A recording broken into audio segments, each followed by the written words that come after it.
विजय चौधरी जी नीतीश जी के काफी नजदीकी हैं और वो अपने क्षेत्र में लीगल अनलीगल सब काम कराते हैं।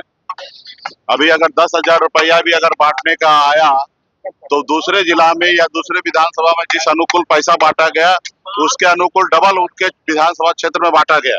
ये एनडीए जो है वो जनता के जनादेश से सरकार नहीं बनाती, वो जनता का वोट को चोरी करते हैं, इसलिए उनका सरकार बनते आ रहा है और ये सब दिख रहा है। नमस्कार, आप लाइव बिहार देख रहे हैं। मैं हूं राजमोहन तिवारी। देखिए, बिहार में प्रथम चरण के चुनाव के बाद बीते 2 दिनों से सोशल मीडिया पर स्ट्रांग रूम की वो तस्वीरें शेयर की जा रही हैं, वीडियो फुटेज शेयर किए जा रहे हैं, खासकर राष्ट्रीय जनता दल के तरफ से, जिसमें बताया जा रहा है कि कई जगहों पर सीसीटीवी बंद कर दिया जा रहा है।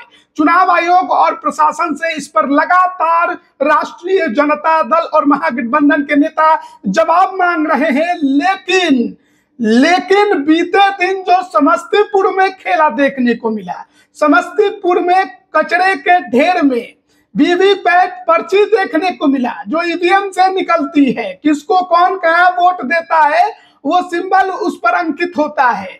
हजारों की संख्या में जब वीवीपैट पर्ची सड़कों पर मिली तो बवाल हो गया। उसके बाद आनन फानन में डीएमएसपी को पहुंचना पड़ा था। सराय रंजन, जहां से मंत्री विजय चौधरी विधायक हैं, चुनाव लड़ रहे हैं, उनका क्षेत्र है। अब इस मसले को लेकर विकासशील इंसान पार्टी के सुप्रीमो मुकेश सहनी ने बड़ा हमला बोला है। नीतीश के करीबी मंत्री विजय चौधरी को पर निशाना साधा है और कहा है कि देखिए, वो जीतने के लिए लीगल इलीगल सब काम कर लेंगे क्योंकि उनको चुनाव जीतना है। जवाब तो चुनाव आयोग को देना पड़ेगा और दिल्ली वालों को देना पड़ेगा।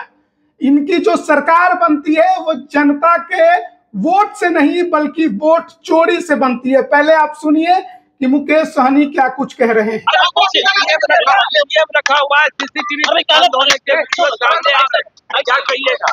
देखिए, इसके लिए तो चुनाव आयोग को जवाब देना चाहिए कि ये क्या हो रहा है, और रहा कि दिल्ली के सरकार को भी जवाब देना चाहिए, राज्य में जिनकी सरकार थी उनको भी जवाब देना चाहिए।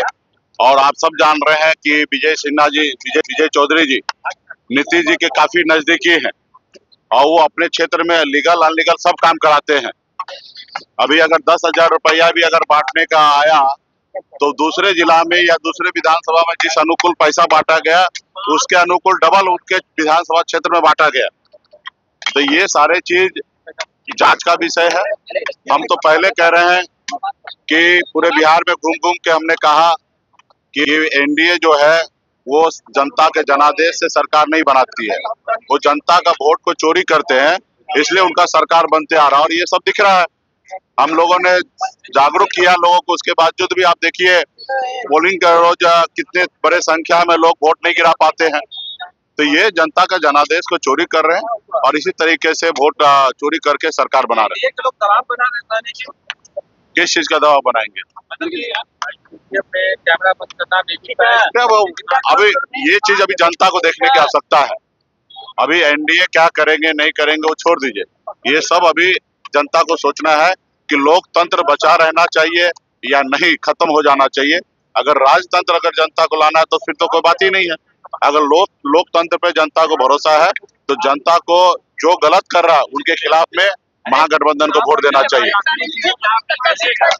अभी यही है कि लोकतंत्र का जो लोगों का जो पर्व है उसको सब लोग सही से मनाएं और आगे बढ़े। तो अभी आपने सुना वीआईपी सुप्रीमो पूर्व मंत्री मुकेश सहनी को आज चुनाव प्रचार प्रसार दूसरे चरण के लिए उसका आखिरी दिन है और ऐसे में जब मुकेश सहनी प्रचार प्रसार के लिए निकल रहे थे तो एयरपोर्ट पर उनसे सवाल जवाब किया गया था। उस दौरान उन्होंने सीसीटीवी बंद होने को लेकर और जो वीवीपैट पर्ची समस्तीपुर के सराय रंजन में मिली उसको लेकर चुनाव आयोग को भी घेरा, दिल्ली की सरकार को भी घेरा और सराय रंजन के जो निवर्तमान विधायक हैं नीतीश कुमार के खास मंत्री हैं विजय चौधरी को भी घेरा। बना रहिएगा हमारे साथ, तमाम अपडेट हम आप तक पहुंचा रहे हैं। आप सभी का बहुत बहुत धन्यवाद।